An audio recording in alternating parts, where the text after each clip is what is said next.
মা বাপ, আমি প্রতিদিন বলি বাজান, মা বাপগুলো এখন স্বার্থপর, এটা মনে রাখ। মা বাবাও ওনার আগের মতো নাই। মা বাবাও তোমারে দুইয়া খাওয়ানোর বুদ্ধিতে আছে। এইটা হলো হিসাব। মা বাপের কথা হইল তুমি নামাজ পড়ো আর না পড়ো, তোমার আখেরাত থাকুক বা না থাকুক, পয়সা কামাই করো। সোজা কথা, হয় বিদেশ যাও, নাহলে বাইক কি করো থাইকা এলাকায়, বা যেটাই হোক টাকা কামাই করো। পয়সা কামাই করতে পারলে মা বাপের আর কোনো কি নাই, আলাপ সালাপ নাই। এই মা বাপ স্বার্থপর মা বাপ, স্বার্থপর মা বাপ, আমার ফতুয়া। হ্যাঁ, যে মা বাপ তার চোখের সামনে ছেলে 1 বছর যাবত আপনার উপযুক্ত ছেলে মেয়ে কোনো দিন ফজরের নামাজ পড়ে না, অথচ আপনার কলিজায় কোনো ব্যথা নাই, পেরেশানি নাই, অস্থিরতা নাই, টেনশন নাই, চোখে পানি নাই, আহাজারি নাই, ওই মা বাপ স্বার্থপর, স্বার্থপর, স্বার্থপর। হ্যাঁ, আমি বললাম, নাহলে জবাব দেন। টার্গেট একটাই, ফুত পয়সা কামাও, বাইক বিল্ডিং করুন। তোর জ্যাডাজ কইছে জমি এন বেচবো, টাকা পয়সা আগের থেকে বাইল করে না রাখলে আমরা যে কোনো সময় ফট করে বেচ চালাইতো, চাইলে যদি টেহার মিল না থাকে তো মানুষের তে বেচ চালাইব। কাজে টাকা রেডি রাখো, তুই যা বিদেশ টেহা মিল করে রাখি, যাতে তোর জ্যাডা কইলেই জমিটা কিনা লাইতে আরে। ঠিক কিনা বলেন না কে? হ্যাঁ, বিট বাজারের বিট কথা কইয়া রাখছে, টাকা রেডি রাখিস, কইবার লক লক টাকা ফাটাইবি যাতে বিটটা কিনতে পারি। এই টার্গেট শুধু কি দুনিয়া, টার্গেট শুধু কি। যদি বলেন এটি তো হুজুর নিজের লাগিয়ে কি আর করছিনি, জিফুতের লাগিয়ে, জিফুতের নামাজ রোজা ছাড়া, আখেরাত বন্দিগি ছাড়া আমনেরে জিফুতের লাইগা এতগুলো জমি, এত টাকার বিল্ডিং, এত কিছু করতে বললা আল্লাহ কোরআনে বলছিনি? কথা বলেন না কেন? নবীজি আপনাকে বলছিনি? তো আপনি কাঁদতে বুদ্ধি লইয়া এই মেহনতটা করতেছেন? কার সিদ্ধান্ত, কার পরামর্শে করছেন আপনি বলেন? কার পরামর্শ? অতএব আপনি আপনার ফয়সালা বিনা। এজন্য বাবা আমি অনুরোধ করছি, বাপ নিজেকে এভাবে নষ্ট করো না। নিজের জীবন, এক নারীর ছবি, মোবাইলের উলঙ্গ ছবি, অশ্লীল দৃশ্য, বেহায়াপনার সিনারি, এটা জীবনের শেষ কথা না বাজান।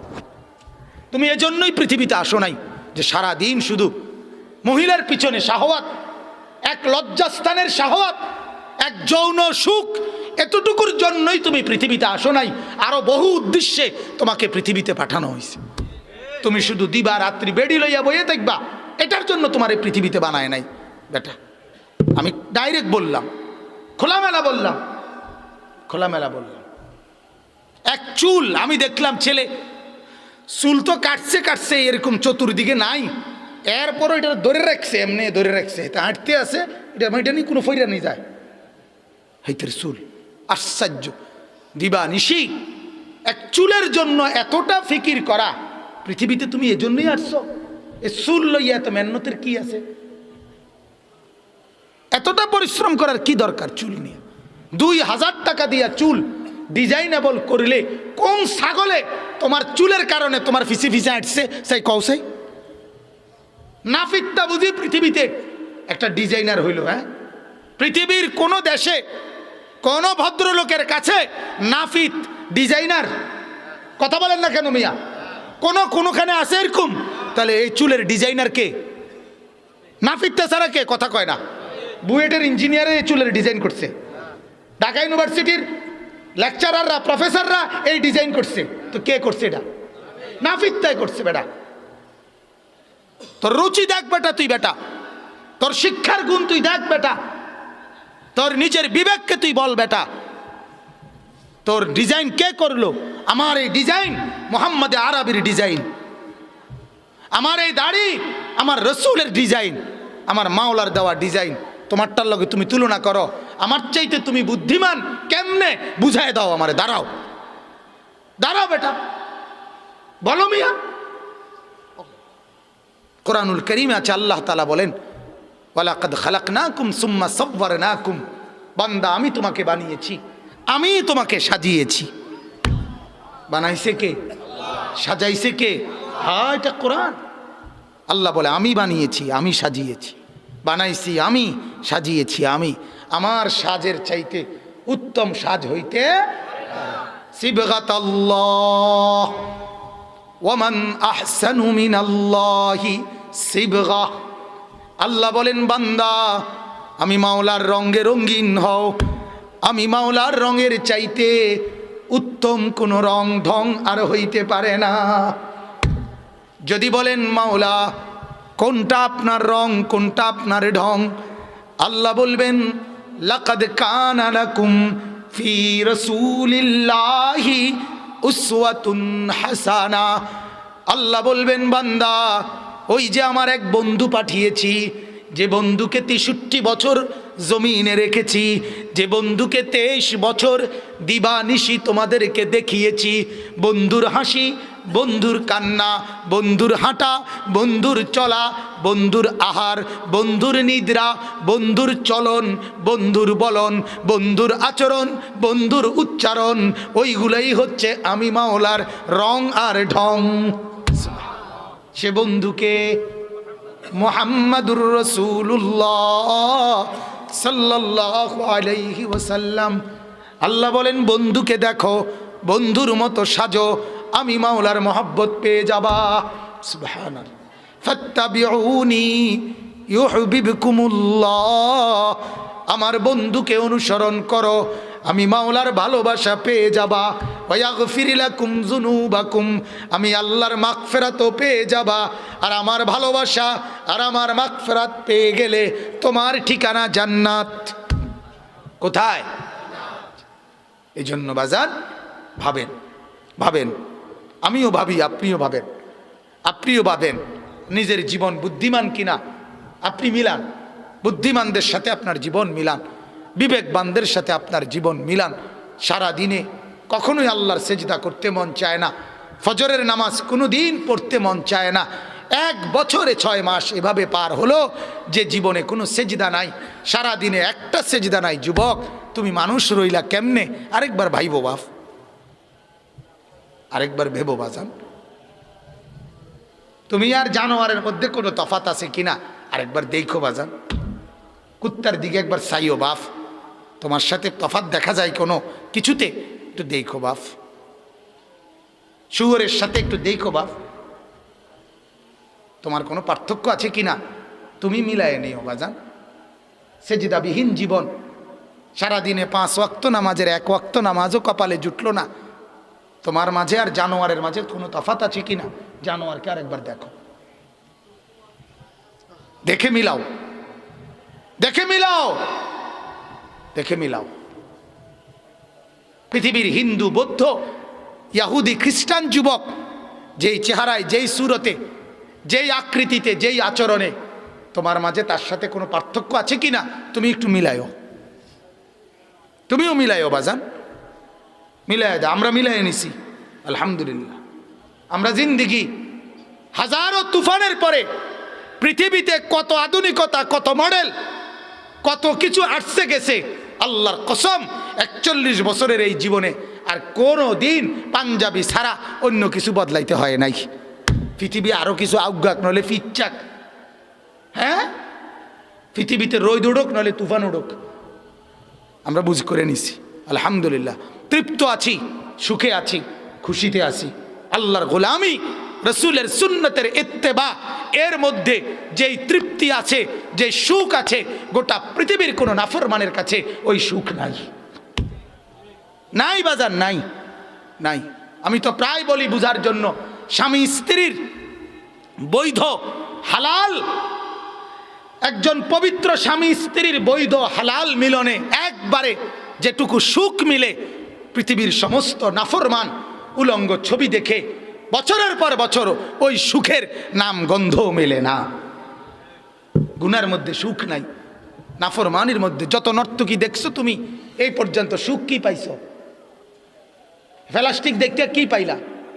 প্লাস্টিকের ভিতরে কি সুখ? আবার কথা বলেন না কেন? হিন্দি সিনেমার নর্তকী তুমি ধরতেও পারলা না, ছুঁইতেও পারলা না, তুমি তো শুধু প্লাস্টিকে না দেখছো, প্লাস্টিকে না। বিনিময়ে তুমি পেয়েছো কি? পেয়েছো তোমার নিজের শরীরের ক্ষমতা, নিজের সক্ষমতা, এটা নষ্ট হওয়া ছাড়া আর কিছু। যার কারণে ফ্যান টানে, দেন না ফ্যান টানে, মা ফুলা ফ্যান দেখছেন না আপনি? ফ্যান টানে যে কি, ও ফ্যান টানেন কা? ওই যে কোমর নাই যে। হ্যাঁ, কোনো হুজুরের জীবনে দেখছেন নি আপনি এরকম লুঙ্গি টানতে? আপনি জীবনে দেখছেন নি? আপনি জীবনে কোনোদিন দেখছেন নি কোনো হুজুরের পায়জামা টানতে? যদি দেখতে থাকেন আমার জানাইন, আমি হে হুজুরে চাইয়াম, বর দরকার হলে তারা লইয়ে যাবো এই ইউটিউবার করে, এরা ছবি উঠে। হ্যাঁ, জীবন শেষ করে দিচ্ছেন, জিন্দিগি বরবাদ করে দিচ্ছেন। আজ ইনকিলাবের রাত, আজ পরিবর্তনের রাত, আজ জিন্দিগির হিসাব কিতাবের রাত, আজ বরকতের রাত, আজ মুবারক রাত।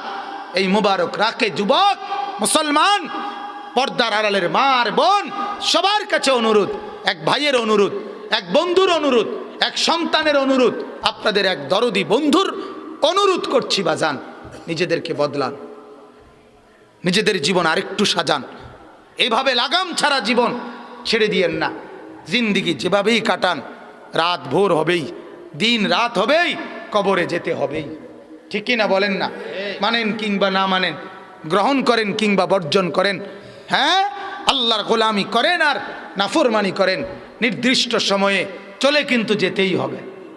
হবে কি না বলেন না বাপ? হ্যাঁ, রাত কিন্তু ভোর হয়ে যায়, দিন কিন্তু রাত হয়, সকাল দুপুর হয়, ছোট্ট শরীর যৌবন হয়, যৌবনের শরীর আবার বৃদ্ধ হয়।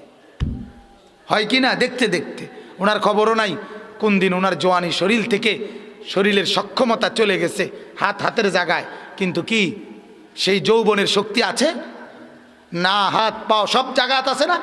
কথা বলে না কেন? কিন্তু ভেতরে শুধু কি নাই? জওয়ানিটা নাই, শক্তিটা নাই। আল্লাহ তাআলা বলেন, এভাবেই বান্দা রাত আর দিনের আবর্তনে কোনো এক ফাঁকে আমি তোমার যৌবনের শক্তি, তোমার এই জওয়ানি আমি দূর করে তোমাকে বৃদ্ধ বানিয়ে দেব।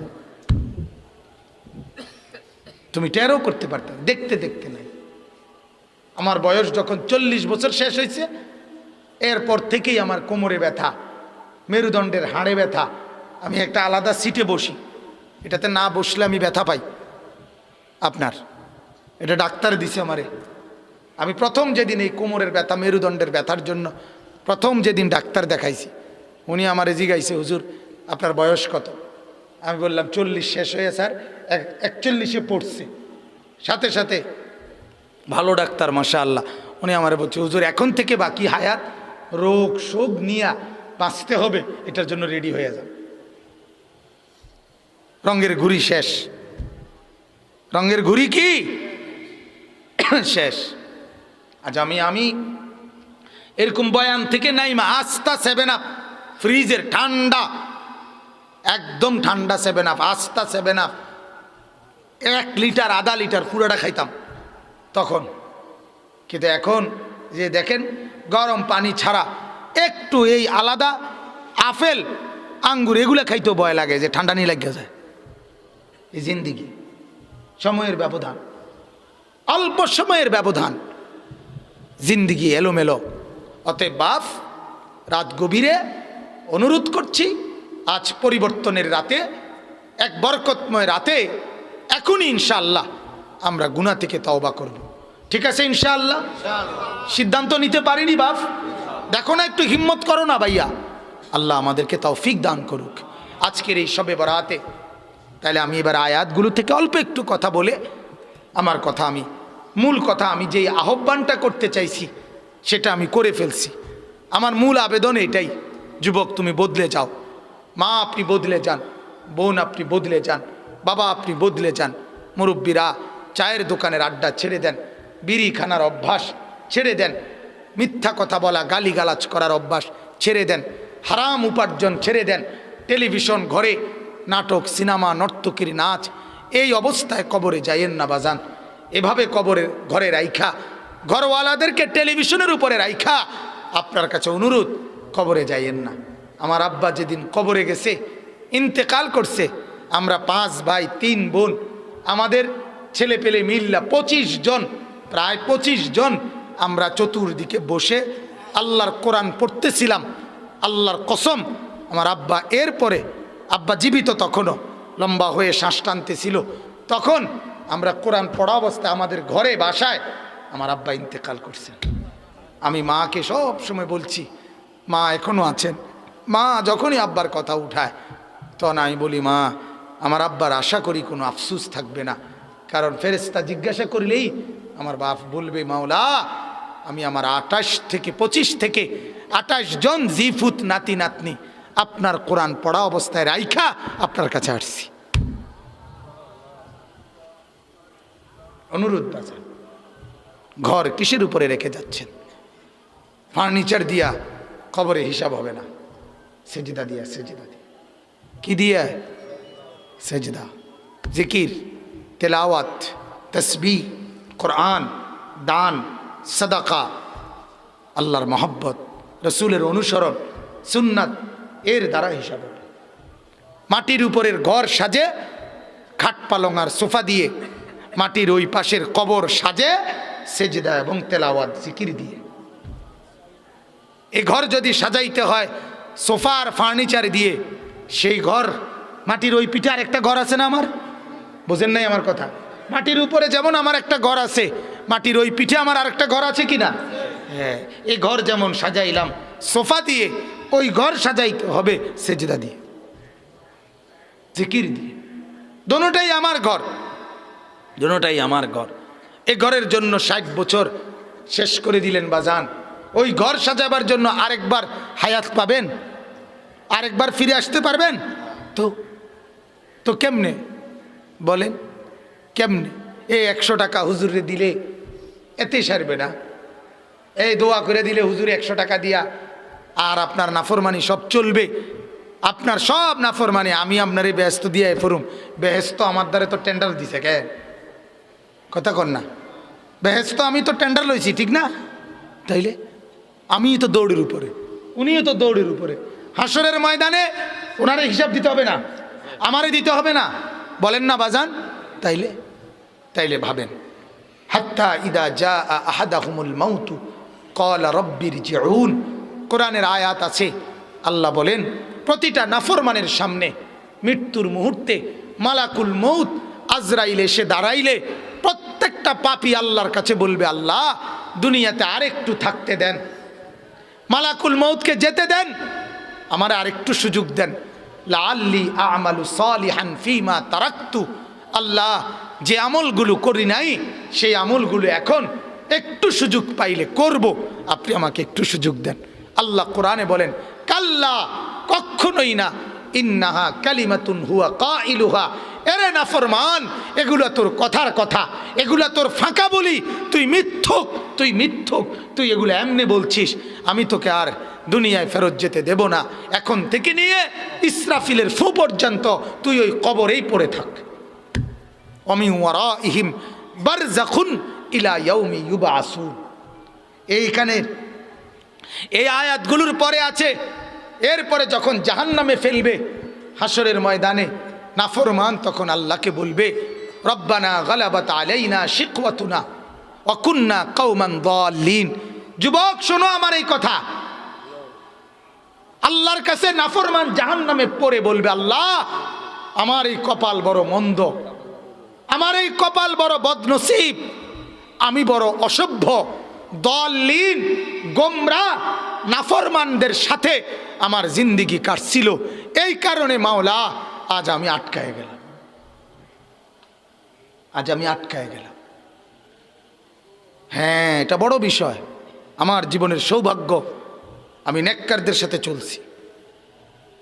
তোমার জীবনের বদনসিব, তুমি নাফরমান বন্ধুদের সাথে চলছো।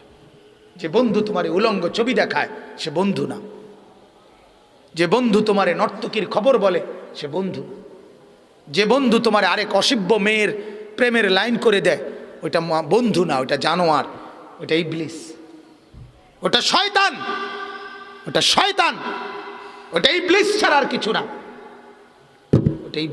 কিছু না, এজন্য তখন নাফরমান জাহান্নামের তীব্র আযাবে বলবে, আল্লাহ গালাবাত আলাইনা শিকওয়াতুনা, আমার কপাল মন্দ মাওলা, ওয়া কুন্না কওমান দাল্লিন, আমি এক পথভ্রষ্ট জাতির সাথে ছিলাম যারা আমারে কোনোদিন আখিরাত মনে করায় নাই, পরকাল মনে করায় নাই, কবর মনে করায় নাই, এমন দুষ্টদের সাথে ছিলাম আমি।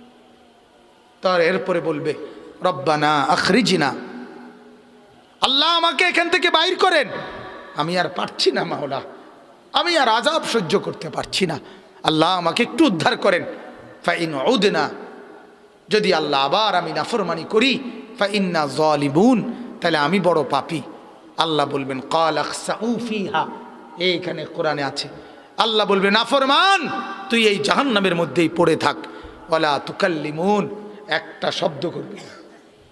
কোরআনের আয়াত বাজান, ওয়ালা তুকাল্লিমুন, একটা শব্দ করবি না, নাফরমানার আযাব ভোগ করতে থাক, আর কোনো কথা বলবে না।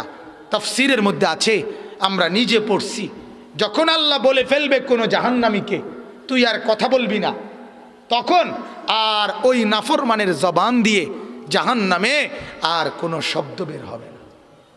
তাফসীরের মধ্যে লিখছে, তখন ওই জাহান্নামী কুকুরের মতো অথবা নিকৃষ্ট গাধার মতো আওয়াজ করবে।